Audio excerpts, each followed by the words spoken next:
Welcome, everybody. We're going to get started in just a few minutes, but we're super excited that you are taking time out of your busy day today to spend some time with us. I'm going to ask, if you haven't already, go ahead and click on the Participants tab and edit your name to make sure it has your correct name. It has the organization hat that you're wearing today, if any, and your preferred pronouns. You can look at my name as an example. So welcome everyone to our Organizing Locally for Foundation Accountability. My name is Basma Alawi and I am the National Campaign Manager for We Are All America. My pronouns is she, hers, and I am really excited to work with Ben in this workshop as I am actually learning about how to hold funders accountable in funding our work. And I will give it to Ben to introduce himself as well. Thank you so much, Basma. I am honored to be your co-facilitator because I learn new things from you every day, especially when it comes to organizing and bringing people together. Hey y'all, my name is Ben Barge. My pronouns are he, him, and I'm the field director at Ncrp, or the National Committee for Responsive Philanthropy. If you're just joining us, go ahead and edit your participant name to include your correct name, your pronouns, whatever other affiliation you want to put. And we also encourage you to introduce yourself in the chat. Feel free to say your name. You can say where you're calling in from, something that's giving you joy today. I'm calling in from DC. I am excited to be here with all of you. That's something that's giving me joy right now.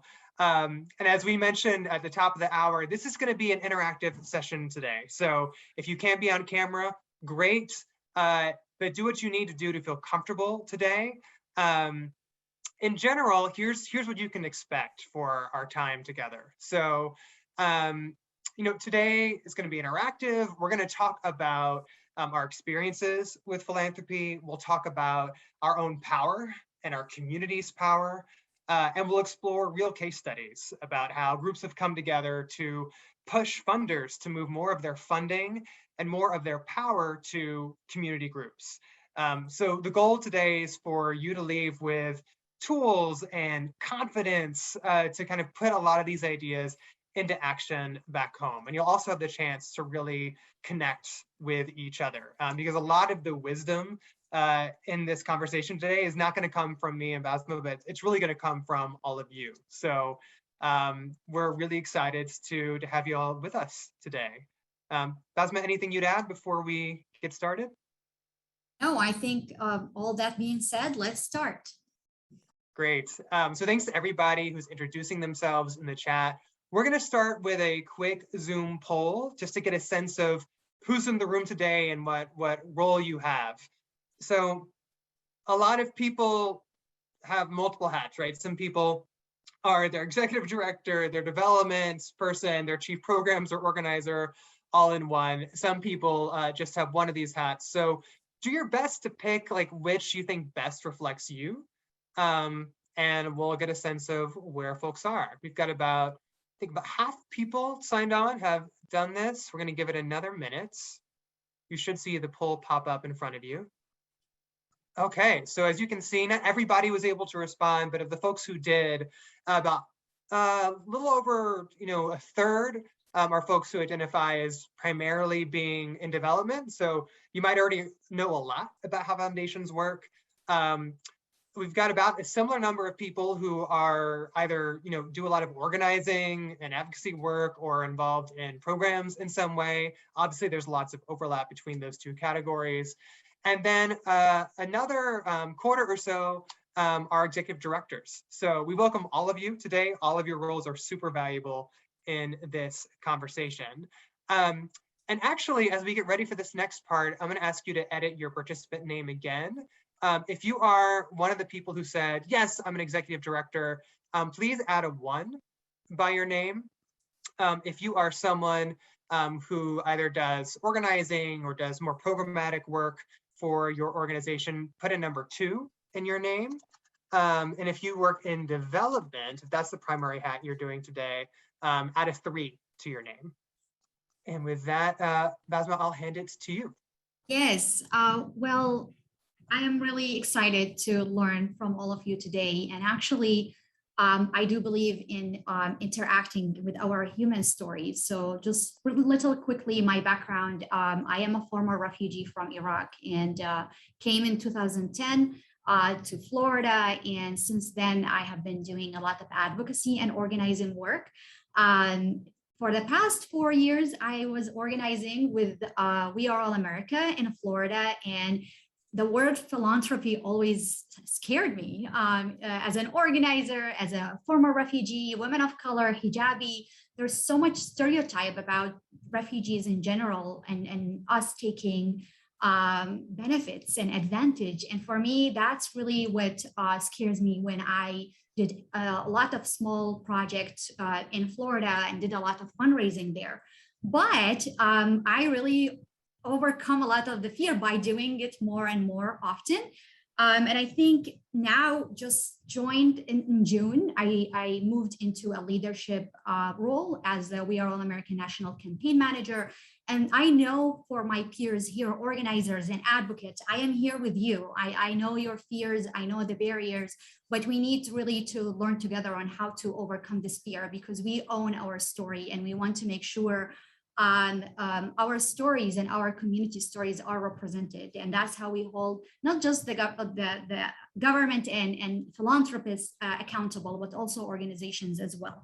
So the question that I'm gonna ask you, that when we're gonna go and divide it into groups, I ask you to talk within your groups about what words come to mind, what ideas come to mind when you hear the word philanthropy. If you are actually executive directors and if you are development, listen to the organizers and advocates in the room and see what they say when they hear that word. But also if you are wearing that hat again as an executive director or development, maybe share how people could overcome together this kind of fear. And you are here to share your stories both and to share your work. So I invite you really to share together about what you think of when you hear the word philanthropy. And after that, we want to bring you back from the breakout rooms and you share with us what come out from these rooms. So I know we ask you to change your or to add to your name the numbers, and within a second you will be pulled into rooms for 15, let's say 12 minutes, because I already took some time to share. So 10 to 12 minutes, you're gonna go to these rooms and you're gonna discuss with your peers about what you think about when you hear the word philanthropy, and we will bring you back to share some of what you have learned in the rooms. Ben, am I missing anything, or would you like to add anything? No, that sounds great. So Chris, I think we're ready when you are. Yay, everyone coming back. Okay, we cannot wait to hear some of the ideas or conversation that came out. Maybe we can have maximum of 2 people can share. So who want to share first? I'm ready. Yes, go ahead, Misha. Hi, everyone. I'm Misha. I'm speaking from Michigan. Thanks, Basma, for inviting me to this meeting. I was explaining with my colleagues in the chat room the idea of how I use the word philanthropy. Well, overall, it's the idea of giving back to the community. That's the big scale, whether on a small scale, individual who are rich and they want to give back to the community, or on a bigger scale when it's a business that has a lot of money and they want to do it. But the way how I define it always is like, you know, when you have to pay tax that's implemented by the government to share with the underprivileged people in the society. Philanthropy is the tax that you choose to do it voluntarily, to give back for a great cause you believe in. It's no one that's forcing you to do it. It's something because you believe you want to give back for any specific cause. So that's how we think about it. Really nice put in. Thank you so much, Misha. Other conversation happened in the room. We introduce each others.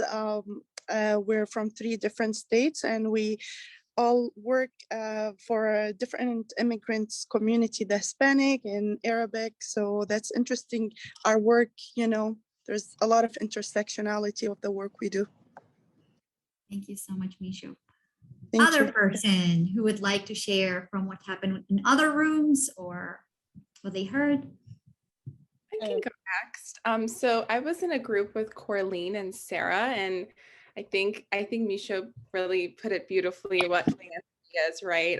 This charitable entity of giving back to the community. And we were actually really interested to learn how we could collectively combine our efforts to be able to participate more in philanthropy, because when you don't work in development, and neither of us in our chat works in development, but we have seen it, right? The behind the scenes of what goes into grants and proposals to make it happen, to make the work that we do happen.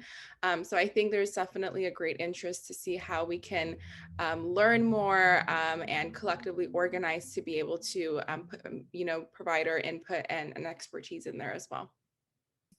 And I know we said 2 people, but I saw Faricha's want to share something, so we can go with her as well. Oh, yeah, thank you. We had nice conversation in our group as well as we talk and introduce ourselves. We had 4 amazing people on the group. The main thing we were talking at the end, which I actually was mentioned, I don't know if others did that too. I was mentioning if anyone else apply for grant, the chance of getting a grant if you are a Native American is higher than if you are from any background of refugee or anyone from the color. It's harder to get a grant when you are not a Native American. I seen it, I experienced in my 4 years work at a nonprofit in Connecticut. It is similar to the other organization. And there was Maria wanted to talk, and then we didn't have time to talk. If that's okay, can we ask Maria to share her words here again?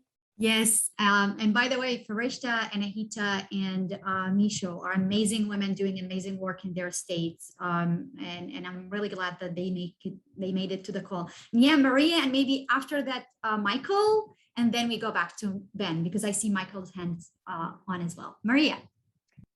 So sorry to my group. I am technologically challenged and pressed the wrong button, but I was just going on with Fareshta's comment that in reference to our experience in Tampa, we have a group of executive directors who are people of color, and we came together because we were seeing the variance and the difference in how our organizations are funded.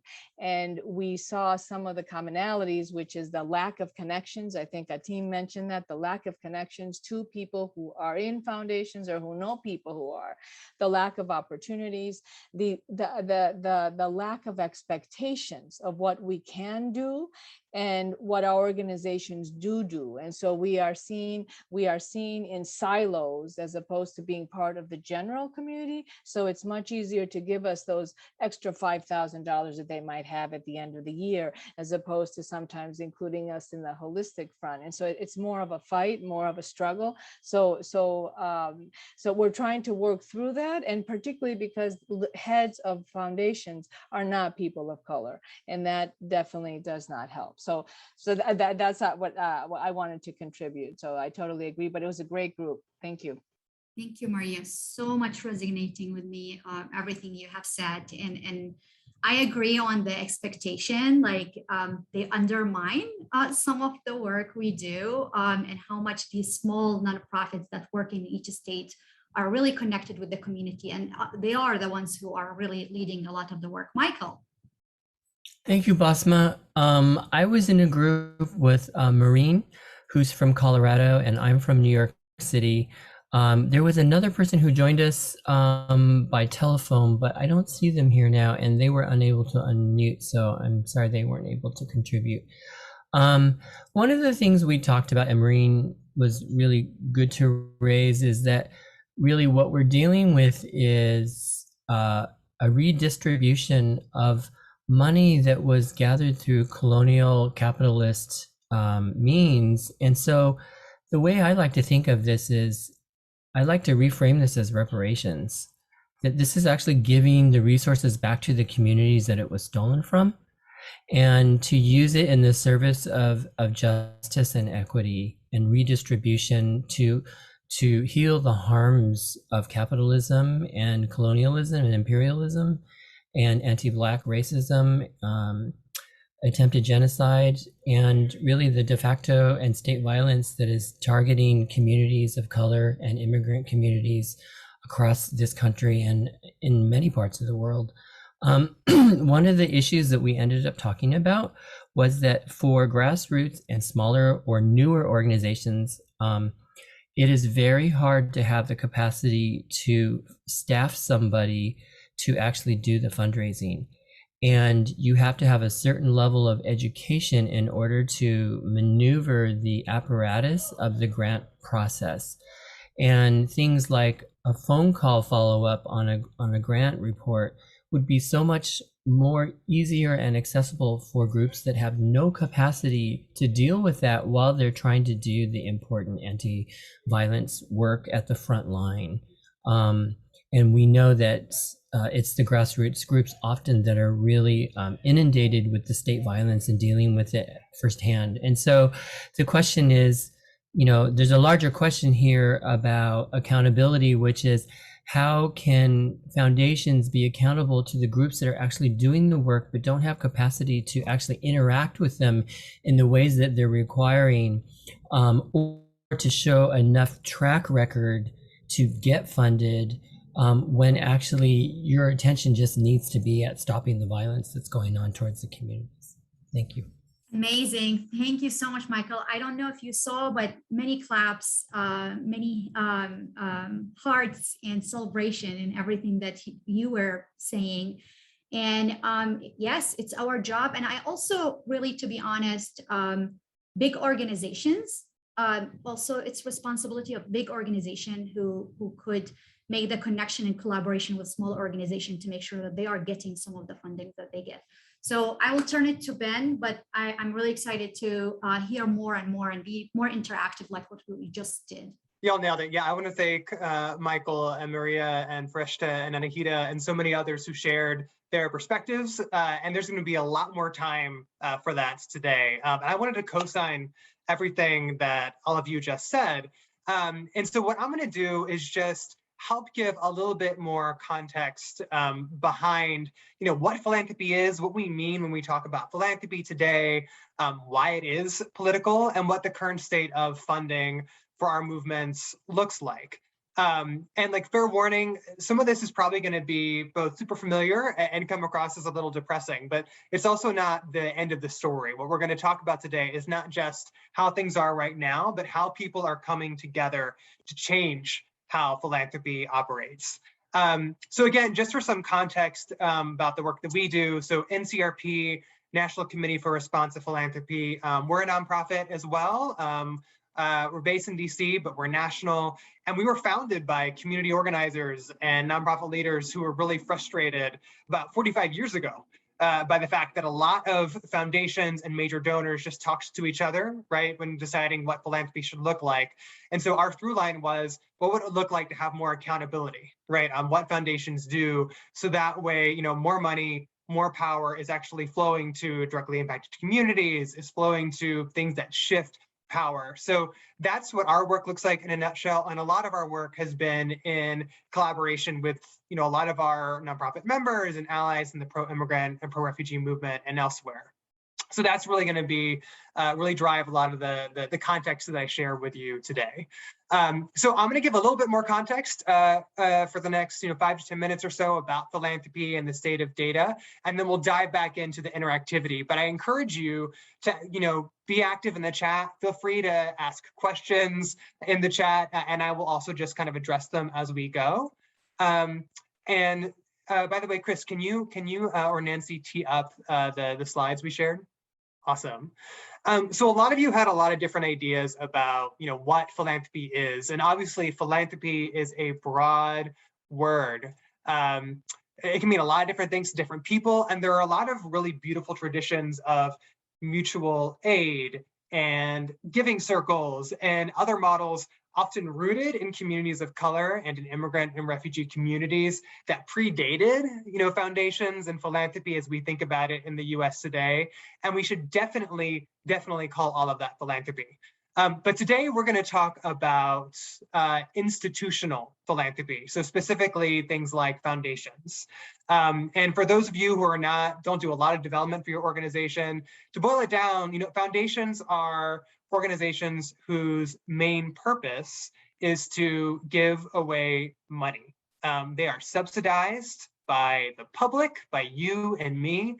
A lot of them have like a pot of money that sits on the stock market that grows wealth over time. And when they make donations, which is typically, they have to give out about 5% of that in grants every year. They can give more, but most stop there. All of that is tax-free as well. So that's something that you and I subsidize. Next slide, please, Chris. There are lots of foundations in the US, so many. And there are about 80,000, and they give away about $65 billion, that's with a B, in grants every year. And again, that typically represents, for many foundations, only about 5% of their wealth. So there's much more that foundations have access to that is often, in their endowment or on the market. Next slide, please. So, if you're an organizer that's trying to stop deportations or just keep people safe, or if you work on providing legal services, or you just care about your community, like, why should you care, right? Why should you care about what rich people are doing? Why should you care about institutional philanthropy? I think there are three pretty important reasons. Number one, that's a lot of money, right? Like $65 billion is a lot of money. And just like what Michael said, right? It didn't come out of nowhere. Philanthropy itself is often a side effect of unjust systems that all of us are fighting around. And we know from the history of this country that the wealth that wealthy individuals, families, and companies have used to create these foundations comes from, right, to Michael's point, colonization and stolen land and the genocide of indigenous peoples in this country, the wealth from enslaving people from the African diaspora, from extractive corporations and an unfair economy that puts wealth at the top. And we also know that these forces are growing. So during the pandemic, billionaires' wealth grew about 50%. And in the last 10 years, we also know that foundations' wealth has grown about 50%. So that's the first reason. Like, a lot of this wealth is wealth that originally belonged to our communities in the first place. The second is that philanthropy is a form of power, right? And like any powerful institution in our lives, whether it's, a government agency or, corporations, it's important to hold these places accountable to what our communities want and need and deserve. I think a lot of times in our culture, foundations and really rich philanthropists are seen as experts or as heroes, but often these folks are really divorced from what's actually happening day to day on the ground, and that can be a dangerous combination. And the third thing is, philanthropy can make a difference. We also heard a lot of great stories about what philanthropy that is owned by the community, what amazing things that can lead to. But it really does have to be owned by the community. It has to come from a place of justice and from accountability to our movements.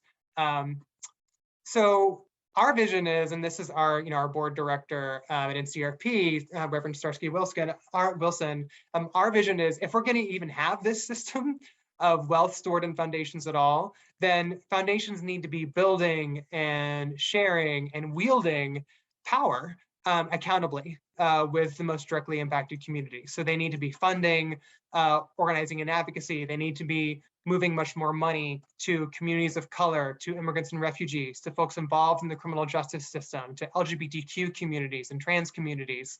And they need to be speaking out against injustice and make that money, if they don't give control over those grant decisions to the community, it needs to be much easier to access now and much more flexible and much more long-term.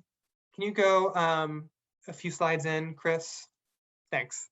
So we know that some foundations do this. We actually just held an award last night called the Ncrp Impact Awards, where we really lifted up the handful of foundations who do fund work well. And it's often, unsurprisingly, the people at those foundations tend to be former community organizers. They are almost universally led by women of color, often immigrant and refugee women of color. But those foundations are not the norm like they should be. When we look at the current state of foundation funding, we know that not nearly enough funding is going where it should. We know that only about 0.5% of philanthropic funding explicitly benefits women and girls of color, about 8 to 9% to benefit communities of color, only about 0.2% for Asian Americans and Pacific Islanders. And even that stat is ridiculous when we understand how diverse that community is, and even that acronym is really misleading. And 0.28% for LGBTQ communities. And for those of you that are, in the South, where I'm from, in Georgia, North Carolina, and elsewhere, or in rural communities, you know that it can often be harder, even harder to get funding at the local level or for things that really push back against systems. If you go to the next slide, Chris, there was a lot of needed discussion this year at the NIC about anti-Blackness. And we also know that foundation funding for Black communities writ large and for Black immigrants and refugees is way lower than it should be. At the request of our members this summer, our Black-led nonprofit members, last summer, we looked at what some of the largest community foundations in the country were doing to explicitly benefit Black communities and Black-led power building work. And we found that it was extremely low at about 1%. And then next slide, Chris. We also know when it comes to immigrants and refugees and the pro-immigrant, pro-refugee movement, the data that we have done in collaboration with our movement partners has shown that historically, foundations have only given about 1 to 2% explicitly to benefit immigrants and refugees. The same year that Trump was elected, more money was spent on leisure sports than to benefit the pro-immigrant, pro-refugee movement. And we also know, Chris, if you go to the next slide, at the local level, we have an interactive dashboard that shows for all 50 states, how much funding is really given by local foundations to benefit immigrants and refugees and the community. And all kind of points to the same picture, that philanthropy's priorities are not where they should be.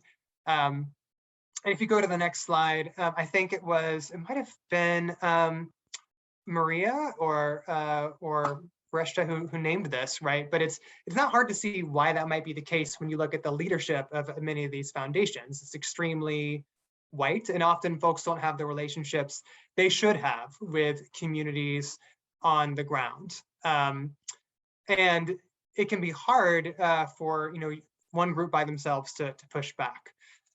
So if you go to the next slide, Chris, I want to just invite all of us to take a really deep breath, right? Just like take a minute, take a deep breath, breathe in, hold it, and breathe out, because that's a lot of information. It can be kind of overwhelming. I look at this data a lot, and it can be overwhelming to me too. But I think it's really important to understand that despite all that kind of bad news I gave you, there's a lot of good news too. Number one, you're not alone. So I think the experiences that many of you shared in your breakout groups, I think it's important to understand that it's not a reflection of the strength of the work you do, but it's a reflection of how philanthropy operates and how that needs to change. So in this session, we're gonna talk about how you can really claim your own power, not just by yourself, not just with your organization, but with your community and with other allies to change how philanthropy operates. It is possible. I have seen it. It's happening right now. Maria talked about work they're doing in Tampa as well. So I'm going to pass it to Basma to talk about that.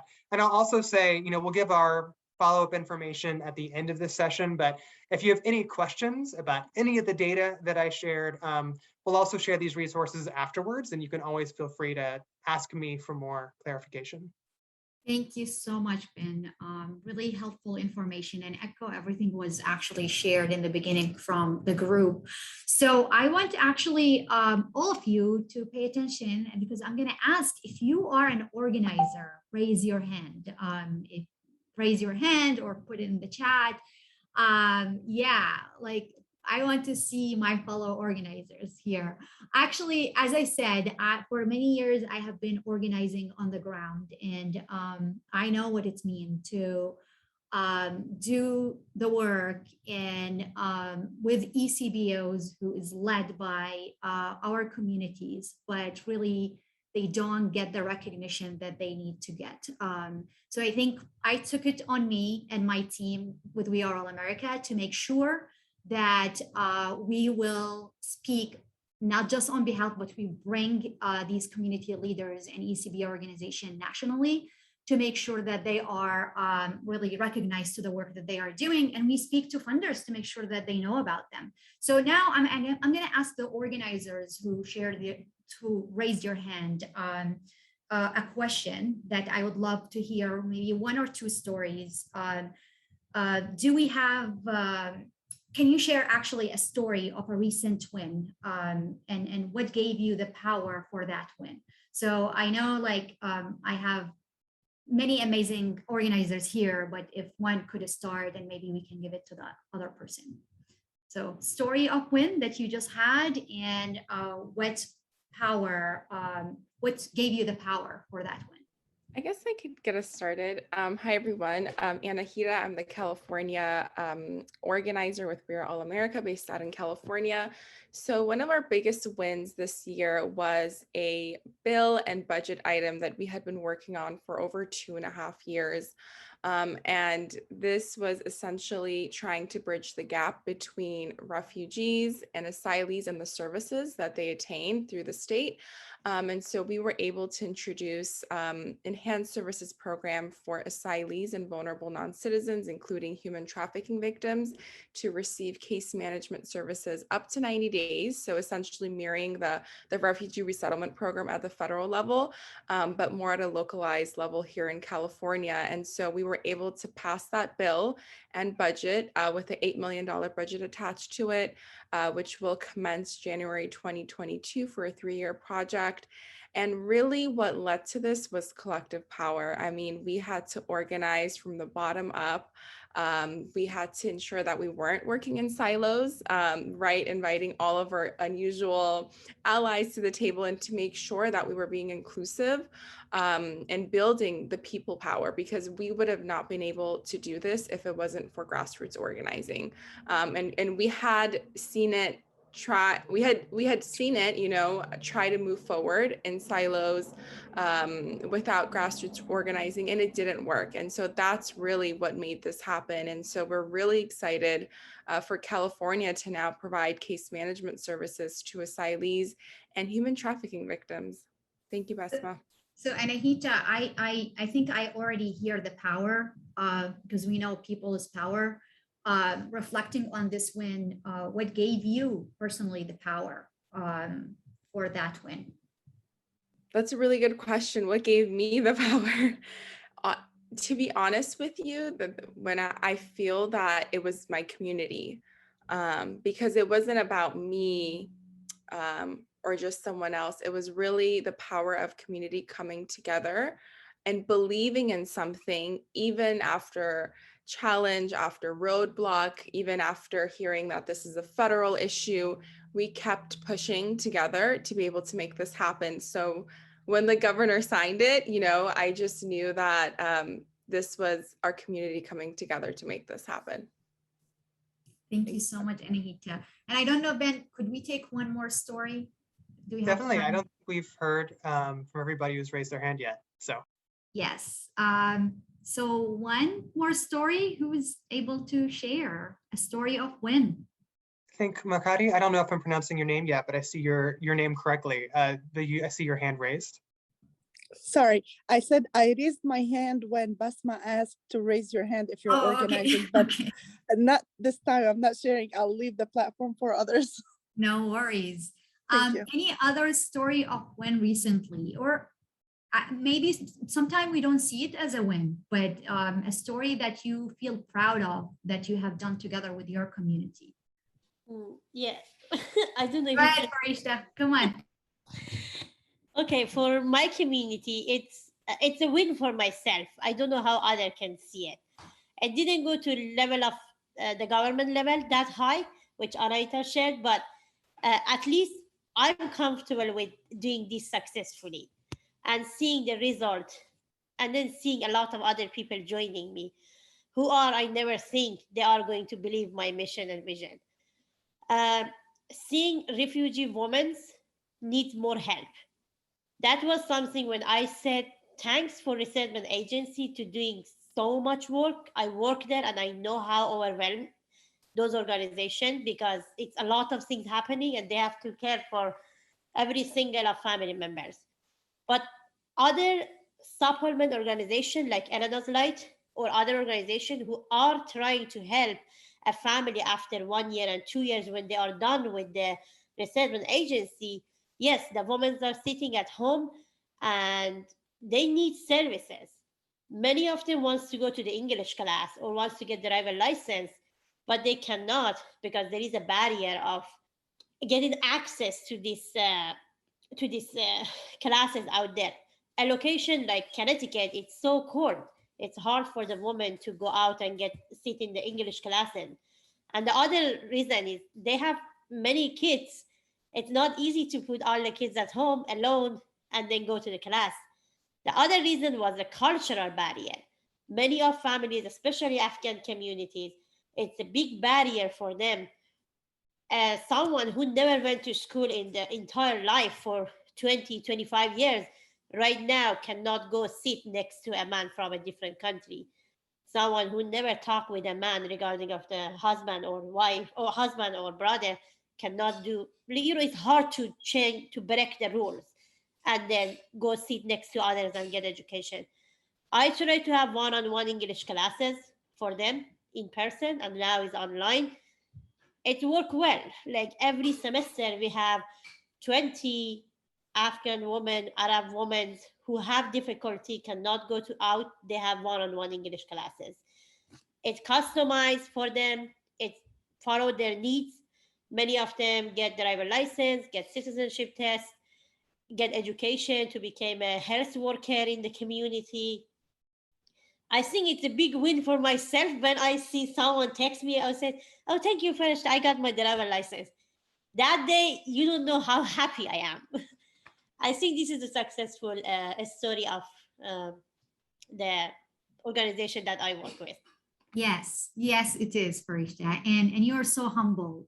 It's a win for all of us, really, and especially now with the Afghan community coming in. I know there's a lot of work your organization doing, and I really appreciate it. So I think you actually just shared 2 stories of win, and you actually have the power with philanthropy. You have the power to go and tell these funders about the stories of win that you just shared. And I don't think there's better stories to be shared than that, especially that you are an impacted person trying to serve and give back to your community and to other communities to make sure that they are integrated well, and also they are giving back as well. So I don't know, Ben, if you want to share any reflection on that, or if you have anything in mind you want to share about the stories. Yeah, I love these stories because I think they're a great example of, we in our community should be deciding what a win looks like, where our power comes from. And so often that's decided by funders, and it should be the other way around. So I just wanted to both thank you for sharing and really just reemphasize the power that all of you named, because I think it's really important, because you do have several sources of power, even when you're talking with funders, right? So you have power in your own wisdom, right? The lived experience about what you and your community need, the opportunities you have, the challenges you face, what it will take to get to where you want to go. You have power in your community, right? Just like coming together, your collective ways of knowing, the fact that you come from people who came before you, and you're doing work with the people that will come after you. And then this third one, which I think a lot of people don't think about very often, is you also have power to shape the story that foundations tell about themselves. So almost every foundation cares about their legacy, their PR, how the public sees them. Sometimes for cynical reasons, but also just because, like anyone, we often want to be seen as doing good, important work. So when a foundation's story, when their idea about themselves is questioned and challenged, when there's like a gap revealed between what foundations claim to be and what they're actually doing through their actions, that can be really, really powerful. So I encourage you all to think about all of these sources of power when we go to this next section, which is going to be talking about case studies. So what I'm going to do is I'm going to share a case study of a time recently when folks have come together to challenge funders to do better. And then we're going to walk through that together. And then we're going to break out into 2 breakout groups. I'll be with one group, Basma will be with another. And we'll kind of break down another case study together to think about, like, how did they do this? How did they, hold funders accountable to what they wanted to see? So Chris, can you bring up the next slide again? So is there anyone, while we pull it up, is there anyone who's on today who happens to be from Washington State? Do we have anyone on the call today from Washington State? All good. Well, this next story comes from there. And I'll put a link to their work in the chat as well. So as Chris gets the slide ready, I want to tell you a really cool story that I heard about last year. So late last summer in Washington State, some community leaders, their names were Andrea Calpain, Victoria Santos, Jody Nishioka, and Ananda Valenzuela, among many others. They called for an emergency meeting of nonprofit executive directors who identified as Black, Indigenous, immigrant, and people of color to send a strong, unified message to local foundations in their states. They came together, they created this unified call to action that was public. They wrote an open letter for foundations based across the state, and then it was signed by several dozen Black, Indigenous, and people of color or BIPOC executive directors. They called for local foundations to increase the amount of money that they're spending, so increase their payout from 5% to 10%, so essentially doubling the amount of grants that they were giving, to give all of that additional money to groups led by directly affected communities, to make it really flexible, to make it long-term, to have it support advocacy and organizing work. And as they've kind of made this letter public, prominent foundations in this state have begun to sign on to this commitment. They've also kind of educated funders at the places where they hang out to say, hey, this is what we expect, this is what we want to see, will you join us? And this organizing is ongoing, but it's already leading to a real shift in commitments from local foundations about how much money they're moving, who they're moving it to, and a lot of the local organizers see this as an ongoing and really overdue first step. So this is just one example, right? But I'm curious for kind of anyone who's in the room, you can feel free to unmute yourself or comment in the chat. What did you notice about this story? Like, how did the people in this example claim their own power with funders? Allison says, yeah, this is really powerful. I agree. Yeah, there's a really cool newsletter called Community-Centric Fundraising. It's not just a newsletter, but it has really great perspectives about how to challenge philanthropy on these things. Anyone else? What did you notice about how folks claimed their power here? What did you notice about what they asked for? This is Andrea Plaza from Encuentro in Albuquerque, New Mexico. Thanks for this workshop. It's really great and very timely. What actually stands out to me is the collective action. Obviously, this is a very scary position to take. And so that collective voice and that power is so important. And even forming that collective power is hard and challenging for organizations. But the decision to go public and be visible about that, I know that that is like the biggest threat to foundations. So to have a roundtable conversation with a few foundations at the table is one thing, but to go visible and to go public is another. So I'm super impressed. I'd love to learn from them. Yeah, I couldn't agree more. I really liked what you named, right? So it was collective. They were bold in what they asked for. They did a variety of strategies, but they also went public with it. So it wasn't just behind the scenes. So great points. Michael, yeah, great comments in the chat. So they came together. They raised the expectations of what was like enough from funders. So they turned to the table, right? They were like, you've only been giving us this much. Actually, we need double what you've been giving us, at least, and actually more than double, because they were saying direct all of that to the work that we're doing. Yeah, and it's a good point too, Michael. It's a combination of, it's aggressive in that this isn't typically done, right? But they also invited funders in to like be part of this with them. Awesome. Any other quick thoughts? Yeah, that too, Allison. Any other quick thoughts before? Yeah, Anthony, great point. It's practicing organizing in philanthropy. So Chris, if you go to the next slide, I think all of this points to, when we look at these kinds of examples, there are really kind of 4 components that I typically think of when I think about stuff like this. So one is the asks, right? So this group was really clear on what they were asking for. And mostly had to do with funding and how that funding was moving. But there are lots of things you can ask for. You can ask for additional money. You can also ask for funders to stop doing bad things. You can ask for funders to, speak out on things that matter to you. And because often they have relationships with traditional leaders, like you can ask for them to make connections for you. So asks is a huge component. You have to know what you're asking for and why, the change you want to see. The second piece is around collective action, right? So a lot of you in the chat named, this wasn't just one group who spoke out. That can be powerful too. And I don't want to suggest that that isn't powerful, because we have seen people do that, take that bold position by themselves and have it be meaningful.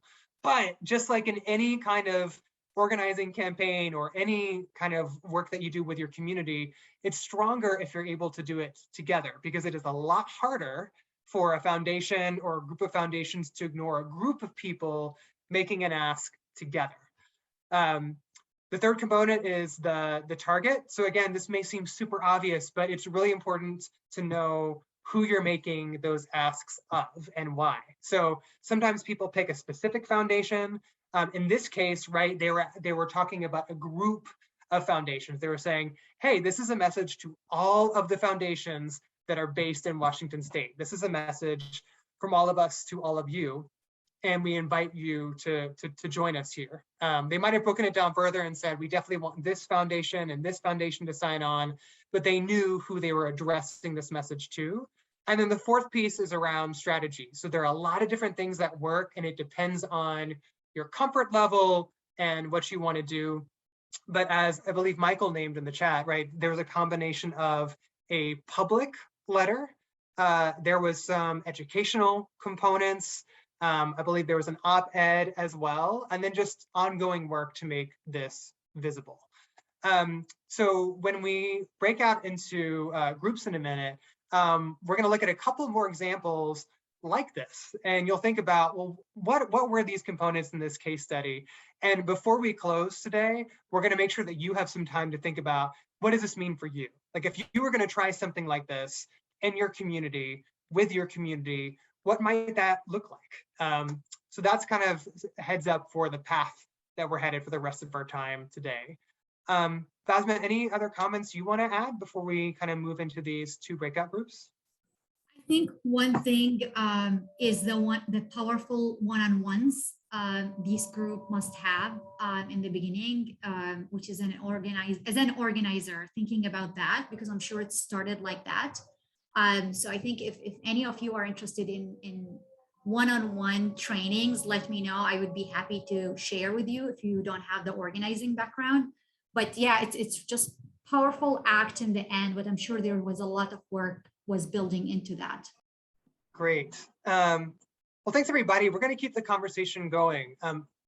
Chris, can you break us out into 2 breakout groups? I will go in one, and Basma will go in the other. And Basma, I'm sending you a link to your group's Google Doc for notes. All right, I'm sending rooms real quick right now. Awesome. And we're going to have about 15 or so minutes together in the breakout groups, and then we'll come back and share what we learned. Welcome back, everybody. Yay. I mean, it was great discussion. Thank you, Ben, for the case studies.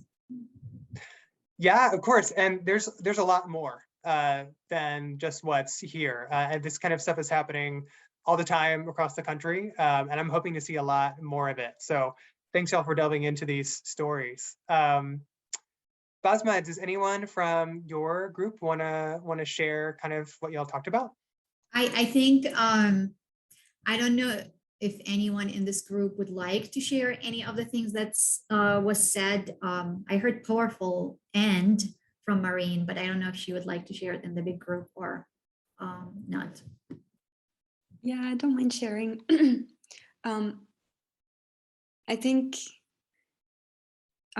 just looking at the notes, I think something that, came out of our discussion was, even if the organizing is still ongoing and, maybe they haven't reached their goal, we can't underestimate the power that their ongoing organizing is having, because it's drawing attention to these issues, it's raising awareness, it's probably influencing other foundations to rethink the way that they're funding groups.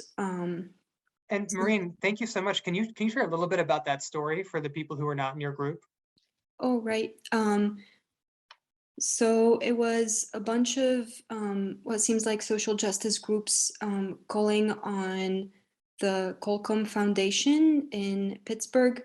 And it's one of the biggest funders of anti-immigrant groups. And so they were calling on that foundation to basically stop funding hate groups. And so they organized a protest outside of the foundation. And, it just says that the organizing is still ongoing, but it has helped draw critical attention. And something else that we mentioned in our group was, one of the reflections was around organizing our grassroots donor base and taking them on this political journey with us. Kind of wondering, what if we also turned up our grassroots donors to these types of protests, which I thought was a really interesting point Allison made. And I don't know if anyone else wants to share more. I guess something I did mention briefly was, while this feels important, it also feels like, again, it's added work on POC-led organizations and added labor to organize for this type of stuff. And, personally, I just wish that foundations would get it. Unfortunately, they don't. But this just kind of felt like it's so important, but at the same time, it's, again, asking a lot of nonprofits. Thanks, Maureen. Yeah, I think that's a really, really great point. It's frustrating that it often takes this kind of organizing to push funders to change. It's not the only way to do it. But I think it's also a really important opportunity to get white-led groups and white folks in the kind of allied communities for this work to step up and kind of use their privilege as well, so that less of the labor falls on folks who have the most to lose. So I really appreciate that you named that. Does anyone? Oh yeah, don't want to cut anybody else off from Group B who wants to share. I think Michael has his hand raised. Thank you. I just wanted to kind of tag on to what Maureen said. I think it's important, like in this case study, it was larger, well-funded. I know some of those organizations, well-funded national organizations that took the point on that. And that's so important because they have more capacity. But there's kind of a catch-22 here, because when you do that work, you create narrative change, and then you're seen as a movement narrative leader. And so then you get funded more. But it's the small, direct frontline organizations that are addressing everyday harms towards their communities. They don't have the capacity to do this work all the time. And so they won't get the, whatever you want to call it, the movement praise or kudos, and then they won't get funding because of that. So, because a lot of times it's around like, oh, you're a change maker, so we're going to fund you. And it's a privilege of resource to be able to play that position, and it's an important one, and I have really deep respect for those organizations. But there is still it's really a class dynamic playing out here, and I think we should just sort of note it in the conversation. Thanks, Michael. Yeah, I very much agree, and I think it's really important when people do this work that they think about the privilege even within the coalition that's organizing. That's one of the things that our group named too, so that folks who can take on more of the work are also ceding the spotlight or the kind of ownership of the narrative where they can. I think this is a great, I see Andrea's hand is raised. Andrea or anyone else from Group A, do you want to share about our case study? Yeah, let me pull it up. And I know we only have, I think, a minute left, but basically, do I have to explain like what happened? Just a brief overview, and we actually have until the top of the hour for folks who can stay on. Gotcha. Okay. Yeah. So there's an arts organization in Atlanta, and they basically kind of did this research on this funder, and this funder was giving 80% of their funding to like white-led organizations. So they issued a public letter calling for change, and then like all these groups kind of came together to kind of publicly say something. And then later that year, the foundation allocated over $1 million for Black-led arts groups. So we just talked a little bit about, how do you do this when you're a small group and you're kind of like alone leading this movement, the importance of getting community members to join you in the fight, and how important data can play such a big role in this. And yeah, I'll pass it on to anyone else who wants to share. Thanks, Andrea. Anyone else from our group who wants to share? I think there was comments around like how data can play a big role in making the case for your work, and how foundations should change. And I think like just seeing the case study, seeing the data, right? Like what really happened, whether it was intentional or it wasn't intentional, right? I think that this is like really an inspiring story to see how these folks got together and demanded a change be made, right? That they get their fair share of funds to be able to do the work that they're doing, and that there's no bias. So I think that with any work that you do, back in college, we did a lot of case studies too. It really helps shape the future of the work that we want to do. So really eye-opening, especially for folks like myself who aren't necessarily in the development or philanthropy field, to see it from like, I guess, an outside perspective. Thanks so much, Anahita. Well, it's about time for us to kind of move to the closing section here. Anything else folks want to add before we do? All right. Well, so a lot of you have talked about what does it look like to kind of do this work yourself, right? So to help you think through that, and we'll include this in the follow-up resources as well, we've created like a little worksheet, a little like action plan template that you can use, that you can download for yourself to help you think through, how could you think about doing this with your community? It breaks it down into those steps we talked about, like asks and who your allies are and who your target or targets might be, different tactics that you could try. And it also has a page that gives you examples of different things that you can ask for. So it's a really basic tool, but it's something that you can use to kind of continue thinking about this back home. So Basma, is there anything else that you want to share about this particular resource? I know we discussed like having time for folks to break out in pairs again, maybe think this through with each other, but I wonder if we could just use this time to, share additional resources and then maybe give folks a little more time back in the day and offer to follow up with them if they need more assistance. Yes, I think what was really helpful, Ben, when you have shared this specific document with me, is taking this document or template and work with your team on it together.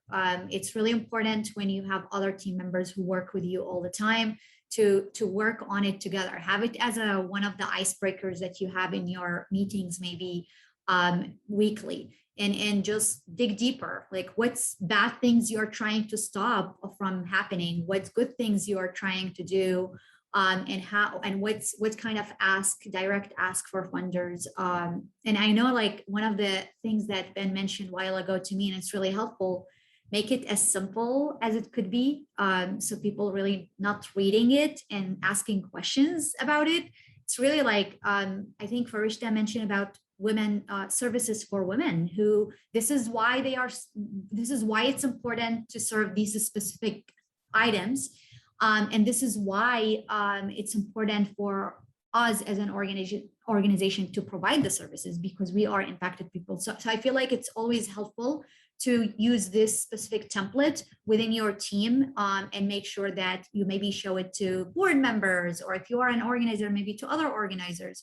And I don't know, maybe Ben, we can go over it really quickly with the group here, just for them to get familiar with it. So if they have any question about it before they go. Yeah, for sure. Happy to. And while we're on that subject, is there anything else that y'all would find useful to kind of think through these concepts after the call today? I know one of the things we talked about was data, right? Are there other things that y'all would find useful? Well, I would say that connections with these foundations that are providing the funds would be very helpful, right? Specifically to, I would say, like, firstly, I think like development teams, but then I feel like maybe the folks that are doing the work on the ground also having a say and input, also being included in the conversation, perhaps to showcase some of the wins, right, that we talked about in this session, would also be very helpful. Because someone else mentioned, right, connections. It's like one of the most important things in anything, right? To be able to get a job or get some funding or whatever it may be. So I think that would be one of a really good resource as well.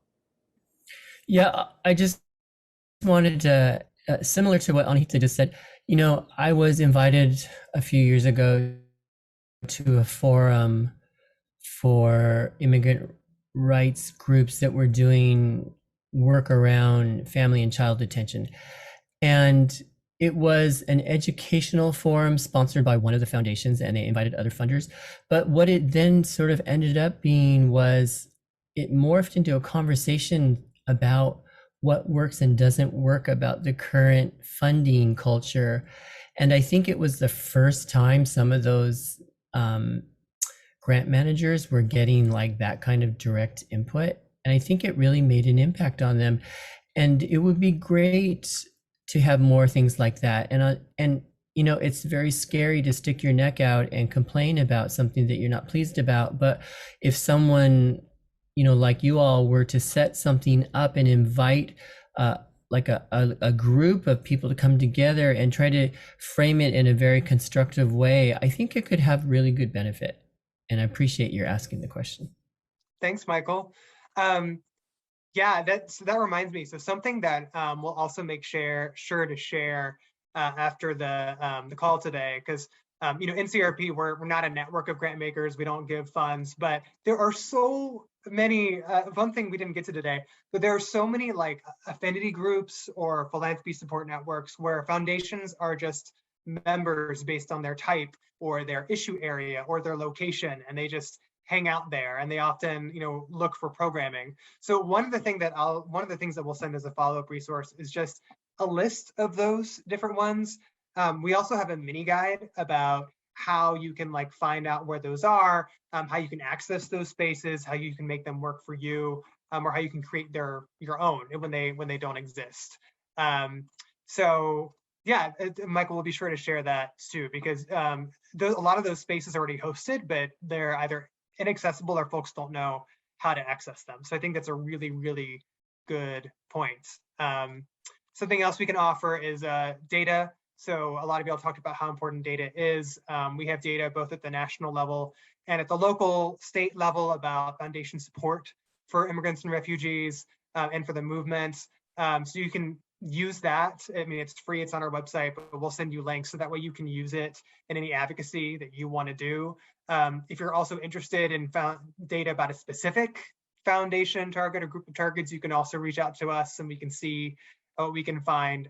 So we'll just include all of that in the follow-up resources we send after this session. Basma, anything else you want to add? I think just Allison wrote, come back to your development team and build these conversation into your work plans. So it's not additional work, but rather part of your core roles and responsibility. Really well said. I know Ben will share all of these resources in the follow-up email for sure. And this have been recorded, so you will receive the recording as well. But yeah, I think it's really exciting to hear all of these inputs from organizers, and also seeing many organizers and impacted people on the ground here in this call. It's really, really amazing that you all coming in and trying to learn about these spaces and not fearing the word philanthropy. Definitely. And thanks for everybody commenting in the chat. So we've covered a lot today. I'll offer one last plug, which is a lot of our advocacy is rooted in what our members ask for, our nonprofit members. Basma is one of them. Dauda on the call with Lori is as well. And we love to have that space to continue to have some of these conversations outside these kinds of one-off presentations. So I'll share more information about that as well in case anyone on the call is interested. But I would love us just to close. I would invite each of you just to share a closing word or a closing thought about how you're feeling or where you are as we leave today. And I can kick it off to model. For me, the thing I'm feeling right now is just gratitude for all of your time and for the energy that you brought to this conversation on a random Thursday when you have so many other things competing for your time. So for me, it's gratitude. And I'll pass it to let's see, to Maureen. Inspired. I'll pass it to too many people. Basma. Thank you, Maureen. I will say inspired by the stories I heard. And I will pass it to Dauda. Thank you, Basma. And I will say I'm energized listening to all those leaders. It just puts more fuel so that to keep going. And then I will pass it to Anahita.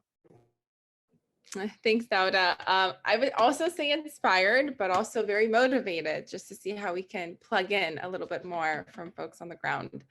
I will go ahead and pass it over to Andrea. Yeah, I am definitely feeling appreciative of community. And I encourage you all to find your own little community so you can continue to have these conversations and have a support group. And I'll pass it out to Allison. Thank you. My one word is energized. So thank you so much. Passing to Anthony. I feel very educated today. Thank you all for sharing your wisdom. I'm going to pass it on to Andrea Plaza. Thank you. 4 words: be brave, take action. And I'll pass it to Paul. I don't know if Paul can unmute. They were struggling in the beginning of the call. Maybe someone else? Let me see here. Sarah? Thank you. My one word is inspired. And I would like to call on to Michael. Thank you. My word is appreciation. I'm not sure who to pass. Maybe Micho? Yeah, thank you, Michael. I think after hearing from everyone, if there's one take-home message, is that contagious energy that circulate among all of us that really give hope and reminders of how much change we can make in our little or bigger community. I'll pass it to Dada. Let me pass it on to Anthony. I know I've gone. Oh, sorry, I went back to you. I've already gone as well. If you haven't gone, why don't you raise your hand or unmute yourself from the chat? I think, Farisha, have you gone yet? No, not yet. What I learned and want to say is ask and do action. Anyone else did not go? It seems not. So I think let's do the action then after.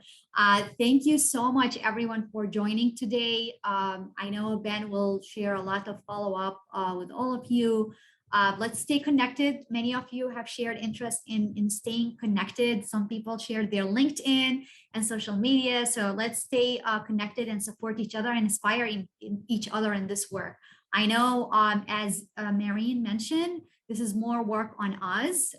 It's sad that some funders need to have this push in to make sure that they are doing the right things. But I do think that when we come together, we have the power to make a lot of changes, including changing hearts and minds.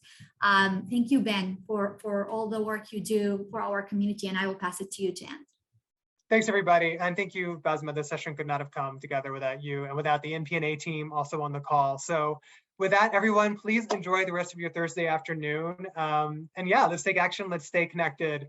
I really appreciate all of your time. And I will hopefully get to see and talk to you again soon. Thank you, Ben and Basma. Thank you, everyone. Yeah, thank you, everyone.